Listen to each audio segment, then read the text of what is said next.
Fact. If I were to turn my latest book into a series of videos, then YouTube would have them removed. Believe me, I have tried. I would be given strikes. I'd eventually have my channel taken down. There are some investigations which the Ministry of Truth will not tolerate, and subjects like the true cause of polio and what actually happened, or rather, did not happen in Auschwitz, are some of them. Exile to Aftermath continues my series on intel psyops and hoaxes throughout the decades. It is obviously a blacklisted read. Other topics covered in here is my series on the atomic bomb hoax, as well as the Black Dahlia murder hoax. I've been at this for a long time now, and I do work very hard at it, turning out new content each and every week on my website, The Unexpected Cosmology. Everything I put out is for free. One of the ways that you can support my ministry is by visiting Sacred Word Publishing and purchasing any one of my books. The Hidden Hand of Camelot and It's Only Murder If They're Dead follows the intel psyops and hoaxes of the 60s, while The Angel She Desires unveils my research into subjects like serpent seed and the only begotten daughter of Elohim. Also, please consider leaving a review. I do appreciate your support. Shalom.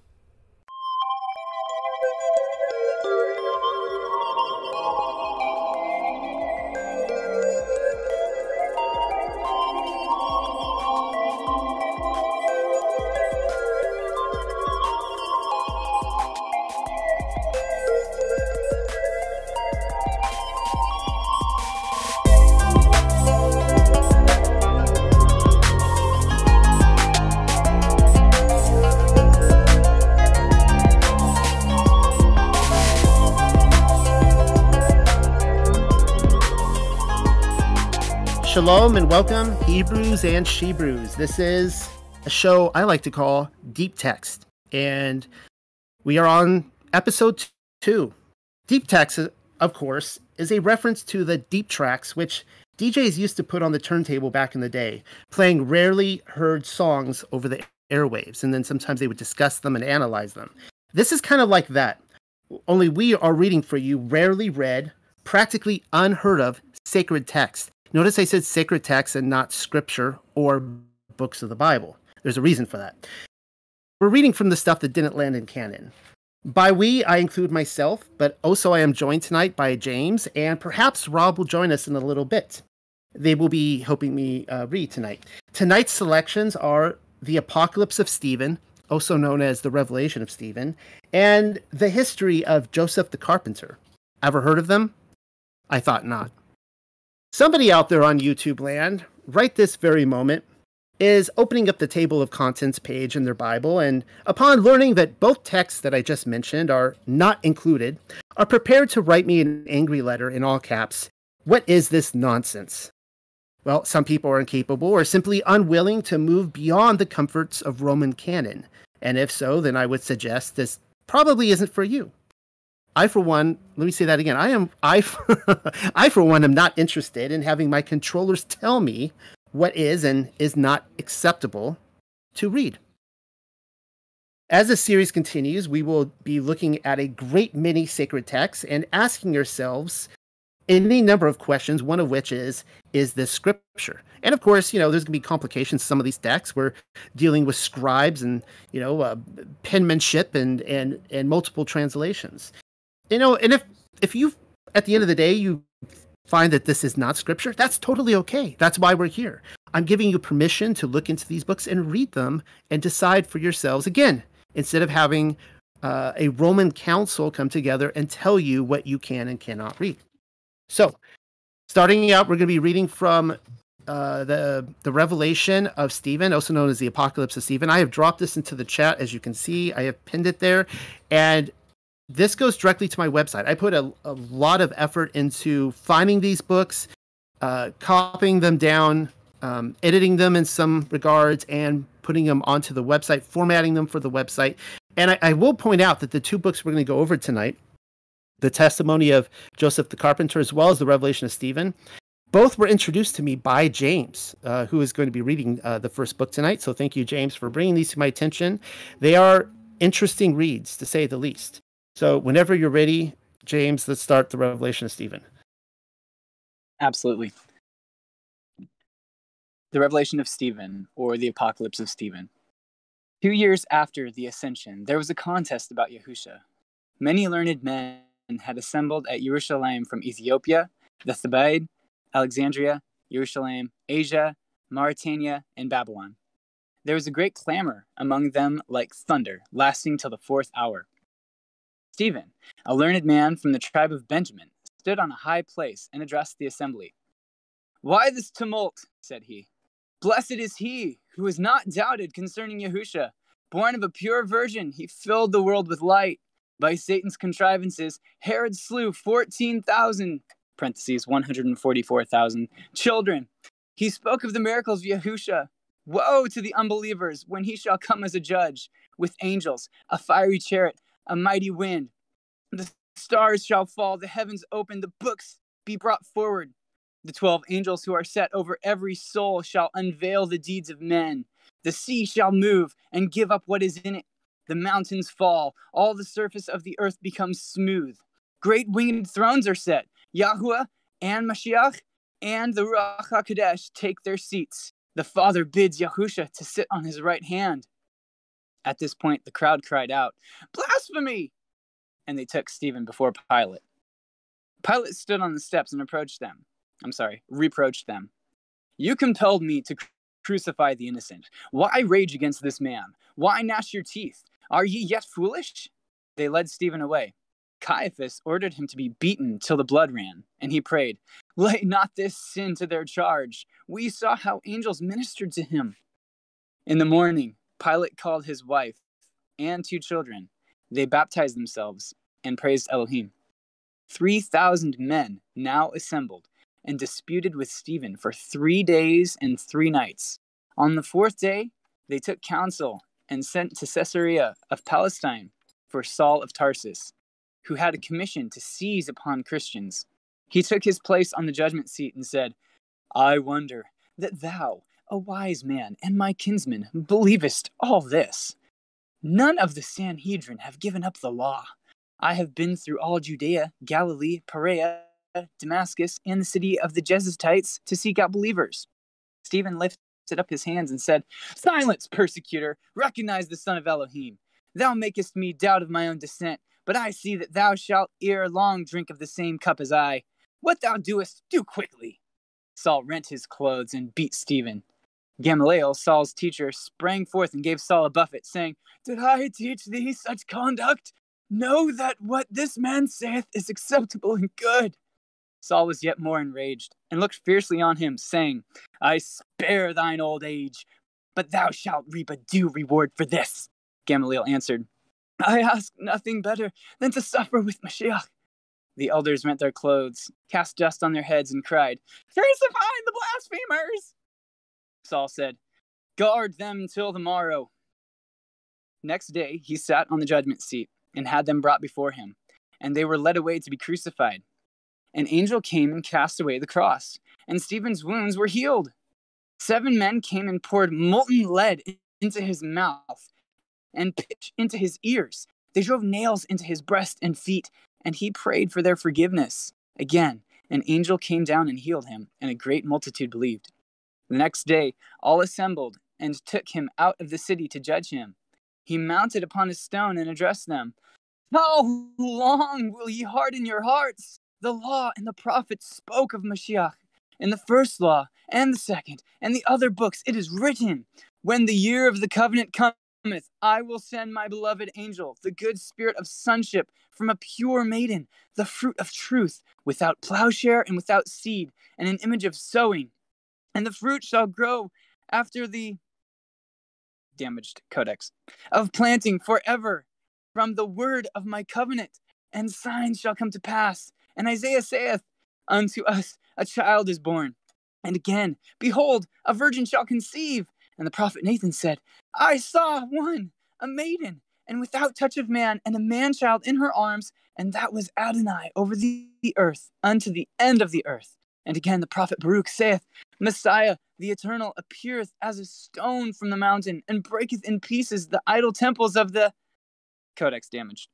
David also said, Arise, O Adonai, unto thy resting place. Understand then, O foolish ones, what the prophet saith. In this world shalt thou judge. And he looked up to heaven and said, I see the heaven opened, and the Son of Man standing at the right hand of Elohim. Then they laid their hands on him, saying, He blasphemed. Gamaliel said, Wherein? This righteous man hath seen the Son, saying to the Father, Lo, the Jews rage against me, and cease not to ill-treat them that confess my name. And the Father said, Sit thou on my right hand until I make thine enemies thy footstool.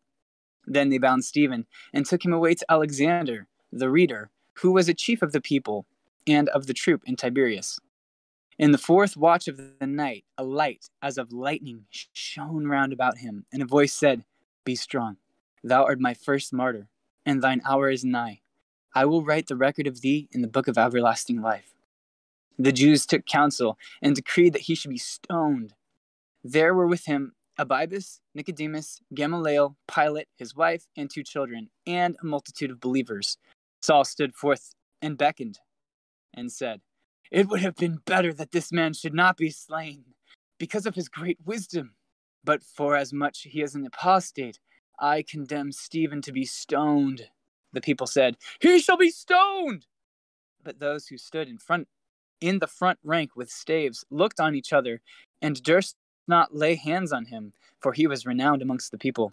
Saul was wroth, and stripped those servants of their garments, and laid them on the table, and commanded the men to stone Stephen.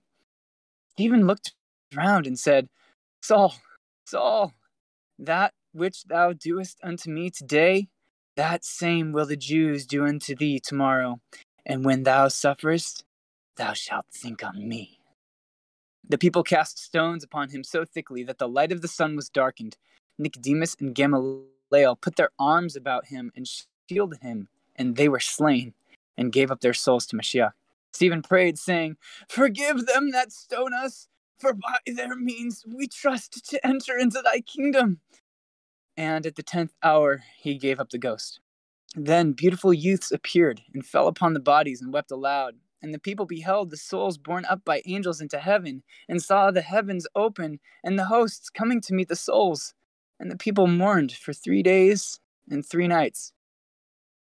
Pilate took the bodies, and put each one into a silver coffin with his name upon it. But Stephen's coffin was gilt, and he laid them in his secret sepulchre. But Stephen prayed, Let my body be buried in my land of Sarasima in Cappagomelia, also known as Kafar Gamala, until the revealing, when the martyrs that follow me shall be gathered together. And an angel came and removed the bodies thither.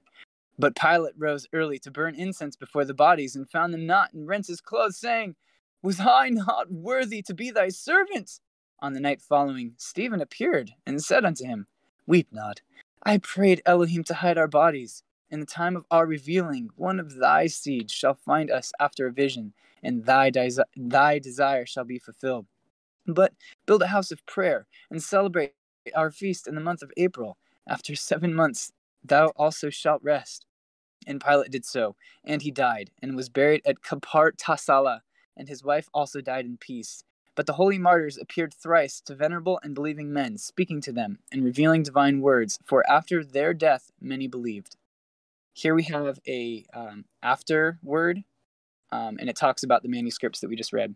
So it says, one of Franco, the editor, one of Franco's 2 manuscripts omits all mention of Pilate, who is indeed not necessary to the story. The statements about him are quite irreconcilable with other legends, even those of the Eastern Church, which take the favorable view of him. Franco is clearly right in saying that this romance implies a continuation, and most likely right in holding that the Lucian narrative implies a previous story. But the extravagance of the Slavonic text is such that one cannot but think it has been improved by the translator, and if Pilate could be gratuitously inserted, as I think he has been, by one redactor, others may equally well have been at work. And that is the revelation of Stephen. Now, I put in this was a curiosity piece, and I think that this read was probably going to be a little jarring for most people. I put in the afterwards there specifically because I think it's important to note that there are 2 manuscripts that were worked with, and one, as it said, completely omitted all mention of Pilate, which I find really interesting. Um, and I tend to agree here that that Pilate was not originally in the story. I have several reasons for feeling so. Let me just go over some of my observations. I was taking notes. I haven't been taking notes on these before we sit down and read them. And once James and I kind of go over some of this, I'm going to invite all of you guys to throw in your own 2 cents. If you didn't like this, that's totally cool. It's totally okay. It's not going to hurt my feelings. The first thing I noticed here was that it said that here Herod slew 14,000 children.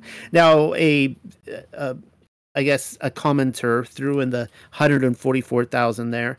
They were doing a little, little math or whatever. But 14,000 is a lot of children. That definitely had my suspicion, particularly since I was always under the impression that the children that were killed were specifically in the Bethlehem area. 14,000 would imply nationwide. There would be a huge massacre of children. The second observation I had was that he mentions the 12 angels that are going to judge. And I found that interesting, that angels, I was thinking the 12 disciples. And we've seen this phrase of angel be kind of flip back and forth between messengers of Yah being men, but also divine beings. Now, what I see here when I read this is that this is what I would call martyrdom literature. Last week we read what I called Pilate literature. I've talked about Adamic literature. I've talked about Pilate literature. This is specifically martyrdom literature, and there's certain characteristics that we see in it. The most popular, I think, of all martyrdom literature would be the Martyrdom of Polycarp, which we might read in this series. It's actually a pretty good read. I enjoy it a lot. You see, in these martyrdom literature, you see these people who are faithful to the end. They go and the people who are persecuting and trying to kill them are incapable of killing them at first. They have to try all these different avenues. So we see here, like they tried to nail him to a cross. They tried to what did they try to stuff into his ears? Pretty nasty stuff. And we also see a similar characteristic in here, is that the voice of El, the voice of Yah, will then, speak to the crowd out loud. For the Shaul crowd in here, I figured you guys would love the Saul reference in here. Some of the skepticism I have, and again, I kind of do agree that I think that Pilate probably was added in here. One of the reasons I say that is I believe Pilate was already off before this. That brings problems to this text if Stephen is now saying that he's the first martyr, particularly since Stephen, even in this text, Stephen wasn't the first martyr. I think if I'm reading this right, Nicodemus and Gamaliel are off before he is. So let me see if I can read this again. I have to scroll down here. Oh yeah. So he doesn't give up the ghost yet. It says the people cast stones upon him so thickly that the light of the sun was darkened. Nicodemus and Gamaliel put their arms about him and shielded him and were slain. So I'm assuming that Nicodemus and Gamaliel are slain in this. And gave up their souls to Mashiach. But then Stephen prayed, saying, forgive them that stone us. So obviously he was not the first martyr. He would have been the third martyr by this account. And the only other major problem I have with this is at the end where it says that their ghosts, their spirits, I guess Stephen's spirit came and revealed divine words. So I'm not too crazy about that. Now that I've said all that and throw that out there, James, what are your thoughts? Yeah, totally. Some of those things were jumping out at me too. I hadn't even, put together Nicodemus and Gamaliel being the first martyrs until you said that. So that was a really good observation. I liked putting this into kind of a connection with the account we have in the book of Acts. And it's interesting how, we don't see Nicodemus or Gamaliel there, but we see Shaul there in the book of Acts. But this gives, more of a, he definitely had more of a say in the event as opposed to just holding the coats, according to this document. I also, as I was getting to the end there and reading how he appeared to Pilate, a little strange. But then if you look in the afterword, as I would agree with you that I believe Pilate was dead at this point, because I guess this was a couple years later, or a few years after the crucifixion, and I believe Pilate and his wife had already gone the way of repenting and dying at that point. But if Pilate was inserted, then that whole bit where Stephen is appearing to him was also inserted. So to me, that wouldn't necessarily negate from other parts of the text, i.e. Saul being present for the, or rather sitting in the judgment seat. I also didn't, I didn't feel super comfortable about the call to venerate him with a feast. Like, that was super Catholic in my mind. Well, okay, no, those are some great points you bring up. Now, one of the reasons I selected this text tonight was for a number of reasons. Is to one, I want to show everybody that when we're reading these texts, it can get a little messy at times. James, that was a great point you brought up, that if Pontius Pilate is inserted, then so is the ghost story at the end. That is correct. That would also be inserted at the end. But this is one of those things, as we dig through these texts, that this is a classic when we're in such a small piece. It seems that different scribes had their hands all over this. So you have two documents that this translator worked with, and they're both radically different, and he tried to piece them together the best he could.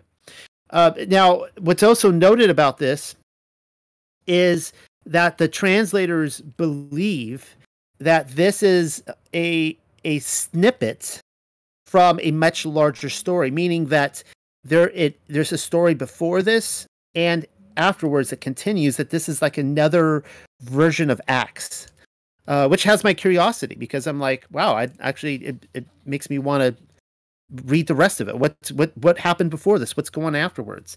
But this was a very obviously climactic scene that, for whatever reason was preserved. I didn't mean to cut you off, James. I'm sorry. I just wanted to jump on that point there about that. Do you have anything else you wanted to add? No, just to tail end on that. That's a great point, and it just makes me wonder, and I hope it causes some wonderance in some other listeners as well. Who was the one that was documenting this as it was all taking place? We have, for example, the Gospel of Nicodemus. It's hypothesized that he himself wrote that, but if in this case Nicodemus is dying, then who was the one that was observing all this and writing it all down? And where's the rest of that account? That I would love to get my hands on that. But yeah, definitely to your point, when it comes to what most refer to as pseudepigraphal or apocryphal or extra-biblical text, or in my opinion, just ancient texts, sacred, ancient, lost documents that we're not supposed to read anymore. When it comes to analyzing these things, I like to take what I can that holds up to other witnesses and document those things, but also set aside some information that really doesn't line up, because who knows what the Vatican's going to release in a year or two that might, come into accordance with something that we just read tonight.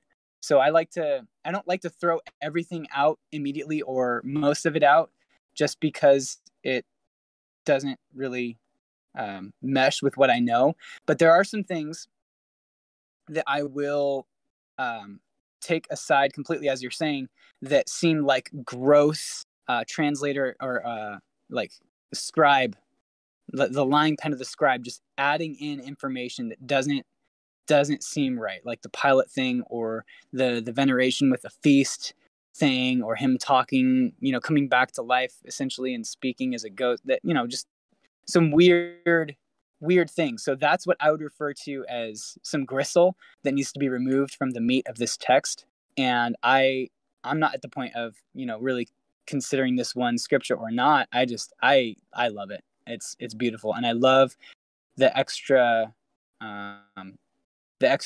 dynamic it adds to the characters that we get really brief mention of in scripture. Gamaliel, I think, is mentioned one time. Nicodemus gets a couple mentions, and then Stephen, he really only has a chapter and a half, and then he's done. So I love this one. I was going to state now I just lost my train of thought. I was listening to what you were saying. Oh yeah. So no, I just lost my train of thought. Bummer. I had something I wanted to add, and that's okay. But yeah, I do agree with you that when I read stuff like this, and I'm I would give my stamp on this. I'm not signing this off as I'm not giving my stamp of approval. Let's put it that way. I'm not signing this off as scripture. But there are things in here that I do sit with and I consider. And you're right. There are things that I've filed away in the back of my mind, and some new information comes along. I'm like, wow, that's really pertinent to something that I almost tossed away back there. Now, oh yeah, what I was going to mention is that Pontius Pilate, I personally think he was off pretty quickly. I have read enough literature on him that has led me to believe, and even what we've discussed now, just the way the four gospels depict him, and how he washes his hand of the whole affair, and he doesn't crucify him. I think that Rome got rid of him pretty quickly. And you would need to make an example of somebody who was that defiant to Rome, who was an embarrassment to the establishment. I don't think he was around for 2 years. I certainly don't think he was still governor for 2 years. This takes place 2 years later. So with that being said, somebody out there who's listening, the group here. Oh, James, go ahead. Sorry, I just to your point, some things that you were filing away. I filed some things away as well, and one thing that stood out to me immediately was the differentiation between the Father, the Son, and the Ruach. When Stephen is saying great winged thrones are set, Yahuwah and Mashiach and the Ruach take their seats. This is not one being sitting down. This is, three separate entities. So whoever was penning this was not Trinitarian. So I found that to be an interesting thing, as well as Stephen essentially quoting the Messiah when the Messiah said to Judas, what you do it quickly. John 13:27, Stephen coined that phrase against Shaul and said, what you're going to do it quickly. And and then prophesies about him getting stoned later in Acts 14. Super interesting. Yeah, that's all I got. Anyone else? He also quoted from Baruch, which that excited me to hear a New Testament person. I was looking for that reference. I couldn't find it. I mean, I saw that he quoted Baruch, but I couldn't find where that. Did you find the scripture that he was quoting? No, the one I'm thinking of comes from Second Baruch, and it talks about how the Messiah is the vine, which I speculate Yahusha might have been referring to when he said, "I am the vine, you are the branches." But it talks about how the Messiah would be the vine, and he would come in and rip up the forest, and that the last tree, the cedar tree that would be left, would be Hasatan, and he would basically throw him in prison, and then later he would throw him into the fire, which is a reference to the millennial kingdom. So I don't know what this reference is specifically here. It looks a little bit different. The idea that the stone from the mountain and break it in pieces the idol temples. But again, that seems to me be another kind of Day of the Lord millennial kingdom thing. So is anybody else out there? Did you guys have any thoughts on this? Anything you would like to add? You liked it, you hated it. It's okay. You can. Kim, can you hear me? I can hear you. I'm sorry, I'm walking, so I'm out of breath. In response to couple things James said, I was gonna just ask you guys.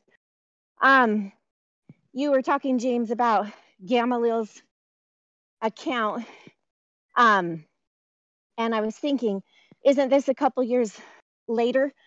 So Gamaliel, what we read last week, he still could have done that whole account and then still been stoned a couple years later, right? Don't you think? Absolutely. What I was saying was in reference to this one that we just read, how, they're dying and then Stephen dies and then, all this stuff is taking place. I was just musing who was the one that, was scribing this particular text. Because, yeah, like you said, the The account of Gamaliel, which we read last week, was before this, and the Gospel of Nicodemus was before this. And both of these guys are present. But in this moment, while they're wrapping their arms about Stephen, one of them doesn't seem to have a pen and tablet in his hand. So I'm just curious, who's the one that's observing and witnessing and writing it all down and preserving it for us to read now? That was right. why I said that. Well, go ahead, Kim. Oh, no, I just was thinking it could have been any number of writers, since there's so many, that would have been observing and watching. And then I just have one more comment, just about continuation of Acts. James Cayley and I read the 3 books of the Great Commission series that Zen published, Sacred Word Publishing. And there's quite a few more kind of Acts type stories of continuation from that early church time and other martyrs. And so I was just thinking, we have all of those to glean from too, which just kind of opens our eyes to seeing, wow, there were so many martyr stories out there being written down and saved, for us or for people to read. And so, I kind of think this sounds, I know there's a few things in it that sound a little off and, like you said, a little Catholic or something, but it sure is eye-opening when you read these accounts and go, whoa, wow, those two were trying to save Stephen. That's pretty amazing, because weren't both of them high priests at one point, and maybe now they're kind of knocked down at, not in their positions, but it's really amazing if it happened that way. Well, you had mentioned the Great Commission 1, 2, and 3. I have those as well. They fascinating reads. And it was reading those as well as his other book, I think it's called Tales of the Patriarchs, that Zen put together, that inspired me to do this series and to look at many of these books. The 2 books we're going over tonight, actually, I don't think they ended up in the Great Commission series. I don't think. I could be wrong, but I don't think Revelation of Stephen is in there. But that being said, here's my thoughts on this. One of the reasons why the Stephen being stoned account was added into the book of Acts is because Luke was a historian. Now, as you guys know, it's kind of a messy subject when we get into Paul, and I'm kind of, I have a lot of different thoughts on Luke. I think Luke was a legit historian. All right. Whether or not siding with Paul was the right thing is a separate discussion altogether. I think he was a legit historian, and the reason why Stephen was included in Acts. Keep in mind that even within the story flow of the book of Acts, Stephen is kind of just inserted in there, and you're like, why is that in there? He doesn't seem to have any connection with the other disciples or with Paul or anybody, other than the fact, Paul was there to oversee the event. I guess that's an important plot point. But the reason I think it's there is because it was recorded. It was a court proceeding.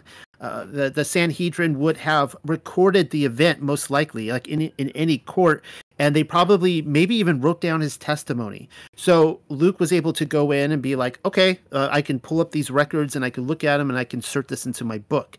So there was somebody there recording that event. I am highly skeptical about Gamaliel and Nicodemus being off that quickly, 2 years into it, and still getting out the Gospel of Nicodemus and the Gospel of Gamaliel, which it is interesting that it points out that the 2 of them died together. That may say a lot to their relationship, whether or not they did die in this scene.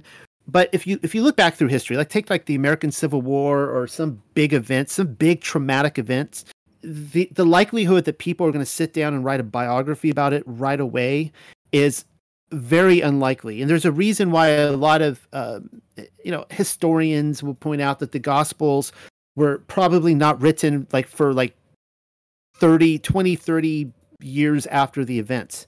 It'd be one of those things where, when you're still in the moment, he dies, he resurrects, and you're going out and telling people, and you're still fresh in the trenches and you're being persecuted, and you're trying to start these churches and stuff. You're probably not always thinking about, we're thinking I'm going to write a book of the Bible, right? So I just throw that out there that I'm a little skeptical that Nicodemus and Gamaliel would get something penned and out, especially as beautiful as the Lament of the Virgin, which is very poetic. It's written for people who are skeptical that something like some dialogue like that could be inserted. You got to look at the book of Job. It's the same thing. Job is just like poetry. It's Job and his 3 friends, really his 4 friends, and they're all discussing back and forth in these stanzas. So I just think that would take time in the age before the computer, and you're doing it on parchments and multiple drafts and all that kind of stuff. That's just my 2 cents on that.